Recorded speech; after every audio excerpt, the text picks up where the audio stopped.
geliefde broers en susters, en hartlik welkom by ons hemelvaartdiens vanaand. Ook aan besoekers wat vanaand hier by ons is, baie hartlik welkom aan elkeen van julle. Ons glo vertrou dat op hierdie donderdag aand is die Here saam met ons hier in sy huis teenwoordig. Wanneer die Here by ons is, dan beleef ons daardie rustigheid, daardie vrede, daardie kalmte wat God alleenlik vir ons kan gee. Mag hierdie hemelvaartdiens ook vir ons opnuut weer hoop gee vir ons lewens van elke dag.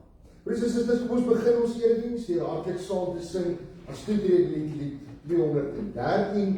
Ons gaan daar met die tweede vers saam sing.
Niemand kom na die Vader nie, behalwe deur my nie. Geliefde broers en susters, op hierdie hemelvaartdiens kom gee die Here vir ons sy seën. En dan sê hy vir ons genade en vrede vir julle, van God ons Vader en van Christus ons verlosser. Amen.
Thessalonisense 4, maar voor ons die gedeelte saam lees, wil ek graag net vir julle 'n bietjie agtergrond gee van hierdie spesifieke teksgedeelte.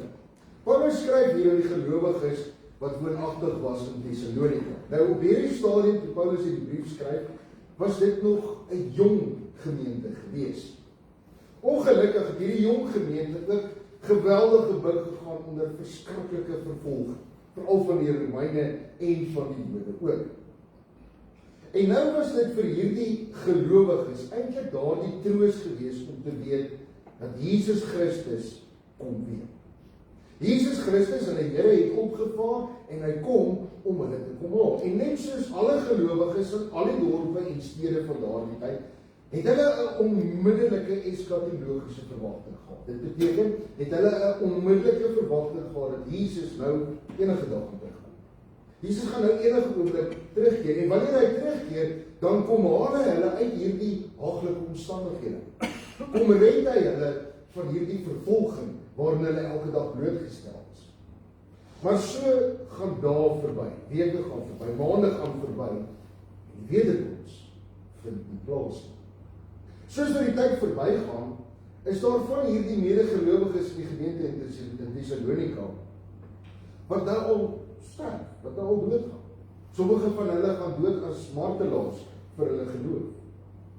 Ander van hulle gaan dood aan natuurlike oorsake. En nou sit hierdie gelowiges in Thessalonika met hierdie groot vraagstuk. Wat nou van ons geliefdes wat nou dood is? Gaan hulle nou die wederkoms mis omdat hulle dood is? En dis in hierdie verwarring en hierdie onsekerheid in hierdie gemeente dat Paulus dan hierdie brief vir hulle skryf. En dan antwoord hy eintlik hierdie onsekerheid van hulle hier van vers 13 af 1 Tessalonisense 4 deur vir hulle te sê, broers, ons wil nie hê dat julle onkundig moet wees oor diegene wat ontslaap het nie, sodat julle nie treur soos die ander mense wat nie hoop het nie. Want as ons glo dat Jesus gesterf het en opgestaan het, God sal ook so diegene wat gesterf het deur Jesus saam doen of met hom saam doen. Want dit sê ons vir julle deur die woord van die Here. Ons wat lewe, agtergebly het tot die koms van die Here, sal beslis nie diegene wat gesterf het voorlees nie. Want die Here self sal met 'n luide bevel, met die stem van 'n aartsengel en met 'n trompetgeskal van God in die hemel afkom. Diegene wat in Christus gesterf het, sal eers opstaan. Daarna sal ons wat lewe en oorgebly het, saam met hulle in die wolke opgeneem word, die Here in die lig te ontmoet. En so sal ons altyd by die Here wees. Bemoedig mekaar dan met hierdie woorde. Ons lees dit tot sover, geliefde broers en susters. Is my woord nie soos 'n vuur nie, sê die Here, soos 'n hamer wat stukkend breek.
Maar so het ons verlede jaar ook Hemelvaart gevier.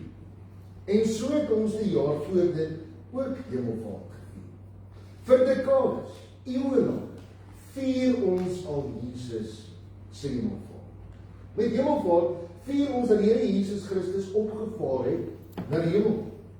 En dat hy daar op sy regeertroon sit en besig is om vir elkeen van ons wat in hom glo, plek gereed te maak, sodat ons eendag saam met hom kan wees. Maar dis nie die een kant van die muntstuk. Vanaand kyk ons na die ander kant van presies dieselfde muntstuk. Die een kant sê Jesus het opgevaar en hy is besig om vir ons plek gereed te maak. Die ander kant sê vir ons, hy kom weer terug om ons te kom haal. Nou geliefde broers en susters, soos ek aan die begin gesê het, voor ons uit die Bybel het saam gelees het, Paulus skryf hier vir mense wat hartseer is. Paulus skryf hier vir mense wat hartseer is omdat hulle geliefdes dood afgestaan. Paulus skryf hier vir mense wat bang is, wat onseker is. Mense wat bekommerd is oor hulle alledaagse bestaan in hierdie wêreld.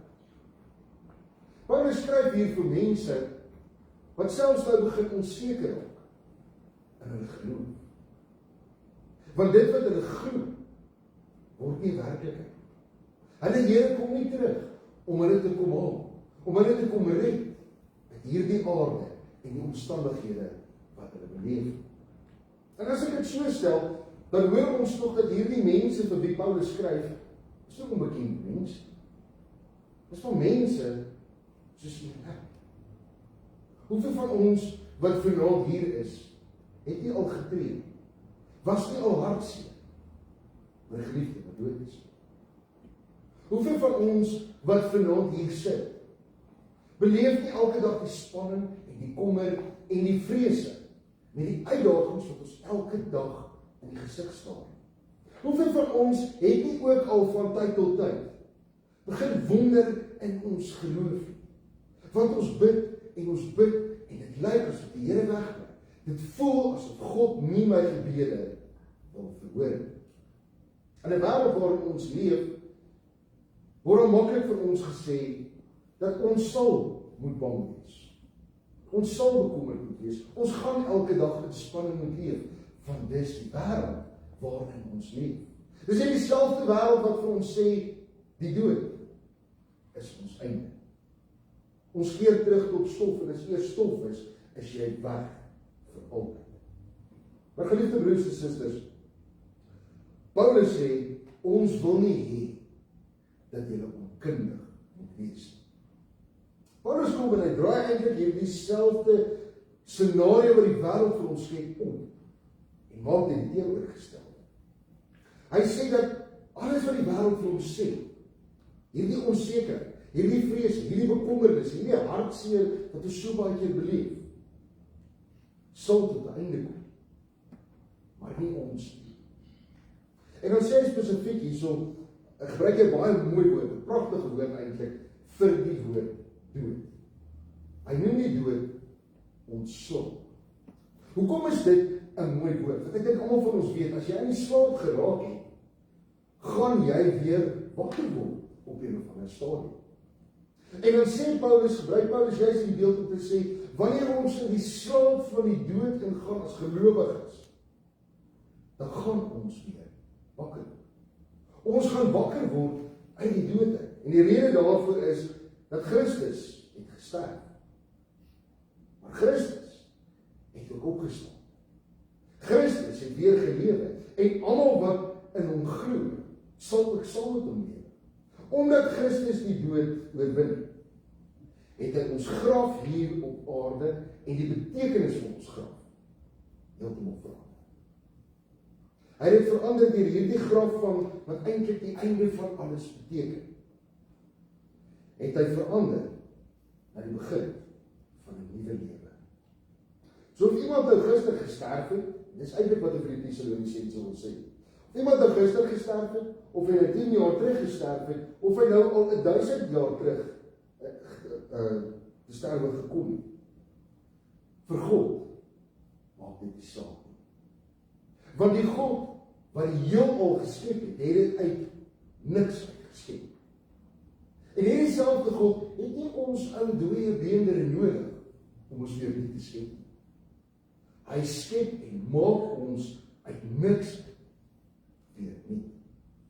Ons identiteit, dit wie ons werklik is, gaan nooit verloor nie.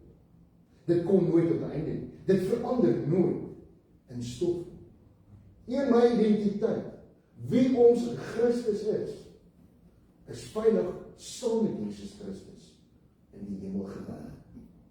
En dan kom ons, dis waar Paulus dan die saak verder vat in vers 15 tot 17, wanneer hy spesifiek sê, God kom met daardie selfde identiteit van ons weer terug na hierdie aard.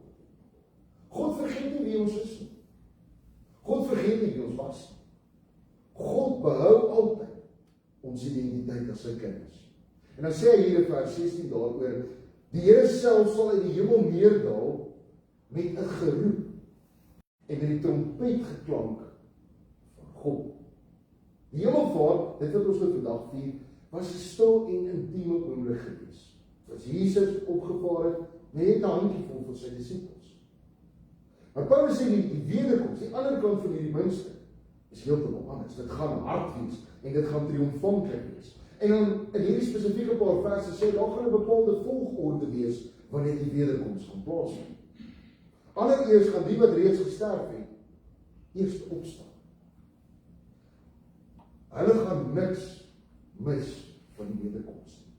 En dan volgende, daarna sal ons wat nog leef, saam met hulle weggevoer.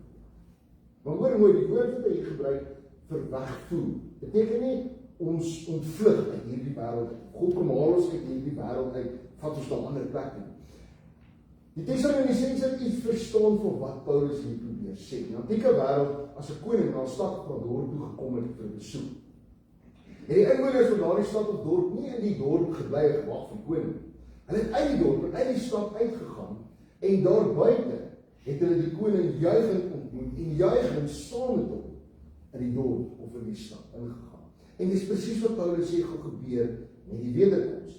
Hy sê hier dat ons gaan in die lig, in die wolke, gaan ons die Here tegemoet gaan.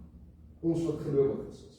Of ons nou gesterf het, of ons nou lewe, ons gaan die Here tegemoet gaan. En juig triomfantlik gaan ons saam met hom in sy koninkryk ingaan. Die wolke wat Jesus weggeneem, is dieselfde wolke wat hom weer gaan terugbring. Daardie wolke is eintlik die deur waardeur Jesus weggaan, maar ook weer terugkom. En die beeld wat Paulus hier gebruik is om vir ons te sê dat daardie selfde deur is ook ons deur waardeur ons dag Christus gaan, om saam met God in sy heerlikheid te wees. Geliefde broers en susters, hierdie wederkoms hoop is nie 'n hoop net vir die dag wanneer ons eendag sterf. Dis dieselfde hoop vir nou. Hierdie wederkoms hoop verander ons in hierdie wêreld en in hierdie lewe waarin ons elke dag leef. Allereers treur ons nou anders. Ja, ons huil nog steeds wanneer ons langs 'n geliefde se graf staan.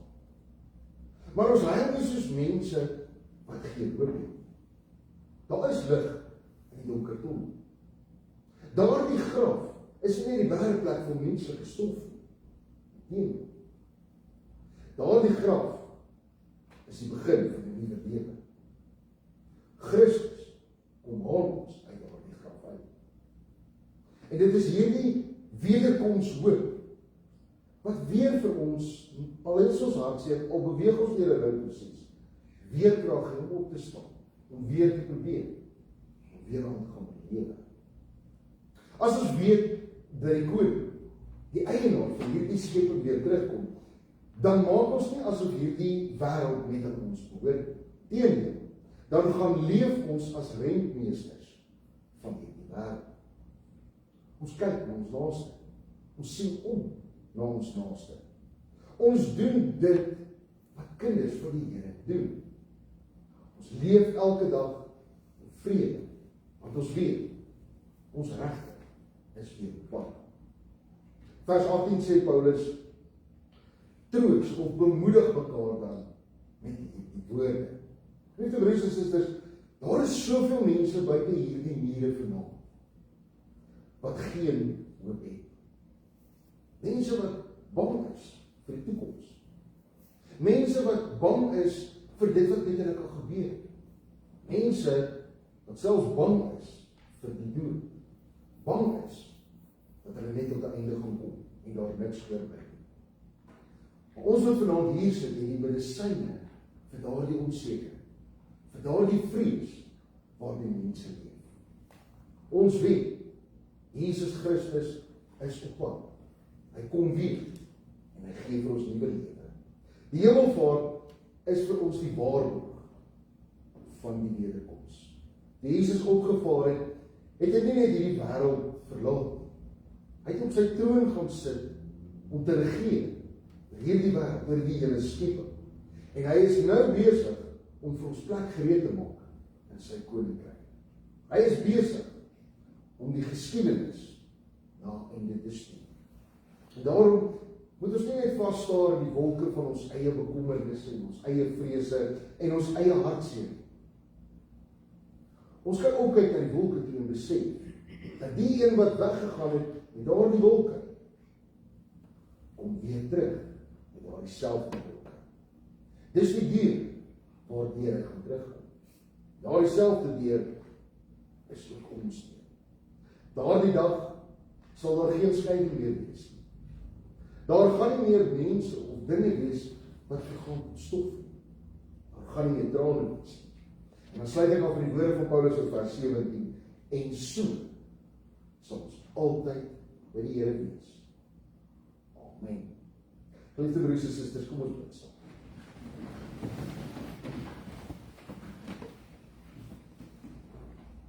Here ons God, wat 'n wonderlike voorreg is dit nie vir ons om op hierdie hemelvaartdag so saam te mag wees nie.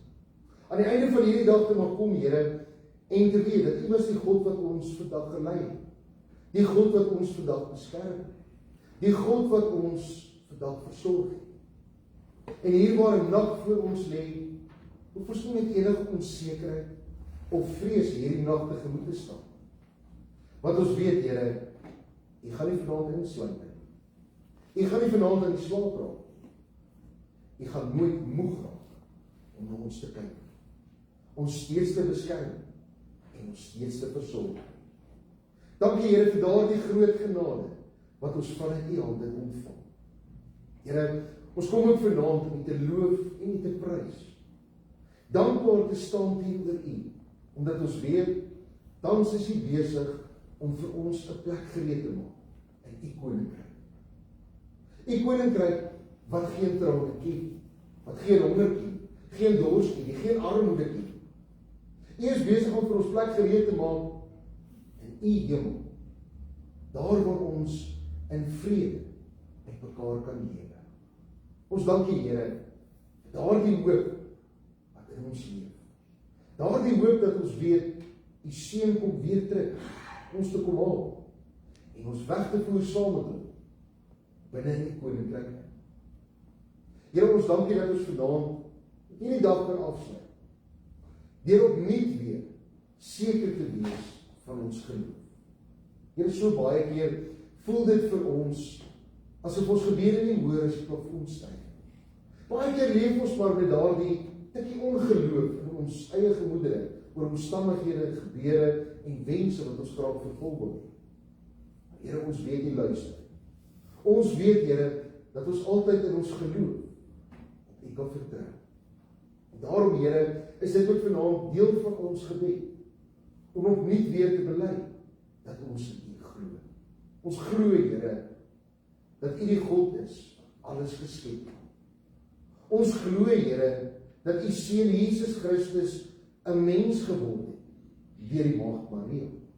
Ons glo, Here, want ons lees dit in die woord, dat U Seun voor Pontius Pilatus gestaan het, dat hy veroordeel is, geslaag is, gekruisig is en uiteindelik gesterf. Here, ons bely en ons glo dat hy begrawe is, maar dat die graf hom nie kon hou nie, want hy het opgestaan uit die dood. En vanaand kom bely ons dan ook dat ons weet, hy het opgevaar na die hemel. Hy sit aan die regterkant en vandaar sal hy weer terugkom, elkeen van ons te kom haal. Ons dankie Here dat ons weet, U het ons nie alleen in hierdie wêreld gelaat nie. En ons glo dat U Gees vir ons gestuur het om elke dag by ons te wees. Dankie Here, dat ons ook op grond van ons geloof weet, ons het 'n kerk. 'n kerk waar ons U kan loof en prys.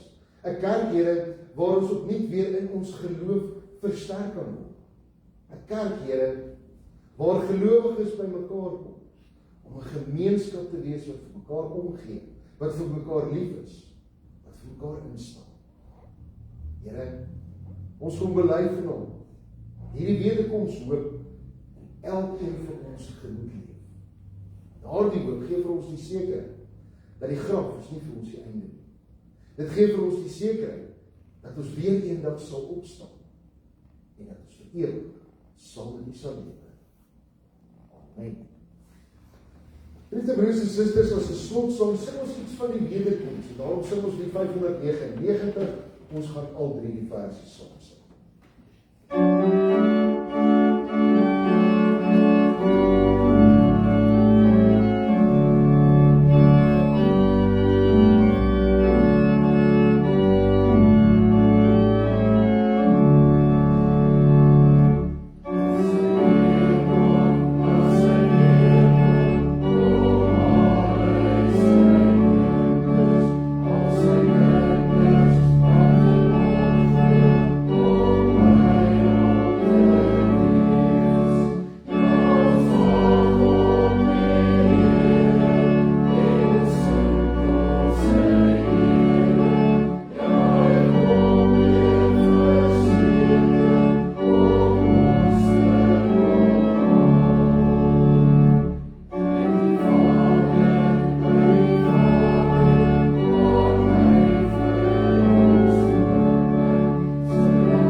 Die God van hoop sal U deur die geloof met alle vreugde en vrede vervul, sodat die hoop selfs meer oorvloedig sal wees deur die krag van die Heilige Gees. Amen.